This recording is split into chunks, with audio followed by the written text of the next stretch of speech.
ಮಂಗಳೂರು ಮಹಾನಗರ ಪಾಲಿಕೆಯ ಚುನಾವಣೆ ನವೆಂಬರ್ 12ರಂದು ನಡೆಯಲಿದೆ.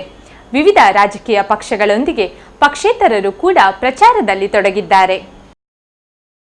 ಮಂಗಳೂರು ನಗರದ ಬಂಗ್ರಾಕೂಳೂರು ಕೋಡಿಯಲ್ ವಾರ್ಡ್ನ ಪಕ್ಷೇತರ ಅಭ್ಯರ್ಥಿಯಾಗಿ ಚಂದ್ರಶೇಖರ್ ಇಂದು ವಿವಿಧೆಡೆ ಮನೆ ಮನೆಗೆ ತೆರಳಿ ಮತಯಾಚಿಸಿದರು. ಸ್ಥಳೀಯ ಪರಿಸರದಲ್ಲಿ ಅತ್ಯಂತ ಜನಪ್ರಿಯವಾಗಿರುವ ಚಂದ್ರಶೇಖರ್ ಅವರು ಚಂದ್ರ ಎಂದೇ ಖ್ಯಾತಿ ಪಡೆದಿದ್ದಾರೆ. ಸಾರ್ವಜನಿಕ ಕ್ಷೇತ್ರದಲ್ಲೂ ತಮ್ಮನ್ನು ತಾವು ತೊಡಗಿಸಿಕೊಂಡಿದ್ದಾರೆ. ಬಂಗ್ರಾಕೂಳೂರಿನ 16ನೇ ವಾರ್ಡಿನ ಪಕ್ಷೇತರ ಅಭ್ಯರ್ಥಿಯಾಗಿ ನನ್ನನ್ನು ಈ ಊರಿನ ಜನರು ಬೆಂಬಲಿಸಿ ನಿಂತದಲ್ಲದೆ ಬೇರೆ ಯಾವ ಪಕ್ಷದವರಾಗಲಿ ನಾನು ಅವರ ಇದರಿಂದ ನಿಂತದಲ್ಲ. ಇಲ್ಲಿಯ ಜನರ ಒಂದು ಸಹಾಯ ಅಂದರೆ ಎಲ್ಲರ ವಿಶ್ವಾಸ ಒಂದು.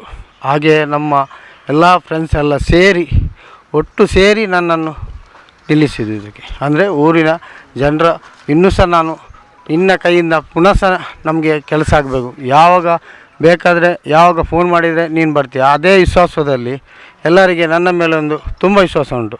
ನಾನೊಂದು ಆ ಕೆಲಸವನ್ನು ಹೇಳಿದೆ ಮಾಡ್ತೇನೆ ಅಂತ ಆ ವಿಶ್ವಾಸದಲ್ಲಿ ನನ್ನ ಜನರ ಬೆಂಬಲದಿಂದ ನಾನು ನಿಂತದ್ದು, ಬೇರೆ ಯಾವ ಉದ್ದೇಶದಲ್ಲೇ ಅಲ್ಲ.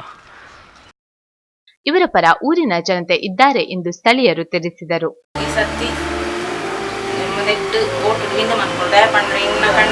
ಮಸ್ತ್ ಕಷ್ಟ ಆಣೆನ ಜೋಕ್ಲೆ ಕಲ್ಪನೆ ಕಾಡು ಪ್ರತಿ ಒಂಜೆಕಲ ವ್ಯಾಂದ ಆಡು ಇಕ್ಕಲಾರು ಸಹಾಯ ಮತ್ತೊಂದು ಬೈದಿರು ಇತ್ತೇನು ಕಷ್ಟೊಡೆ ನಾನು ಮಿತ್ತು ಪಾಡಿಯರಾಕುದು ಪೂರ ಚಂದ್ರನೇಕಲಂಚೇನು ಹಾಗೆ ಮಾತೆಲ್ಲ ಓಟು ಬರ್ದೇನು ಇನ್ನು ಮಂತು ಕೋಡು ಬಂದೆ ಅನ್ನ ಕಟ್ಟೆ ಗುಣತಾನ ತೊಂದರೆ ಊರಿಯಾಗ ಉಪದ್ರ ಮಾಡ್ತಾನೆ ಇತ್ತು ಊರಿಯಾಗ ಅಂಚಿನ ಪಂಪಿಲ್ನೇ ಸಮಾಜ ಕೆಲಸ ಮಾಡ್ತಾರೆ ಬಕ್ಕ ಏರಿಯಾಗಳ ಉಪಕಾರಿ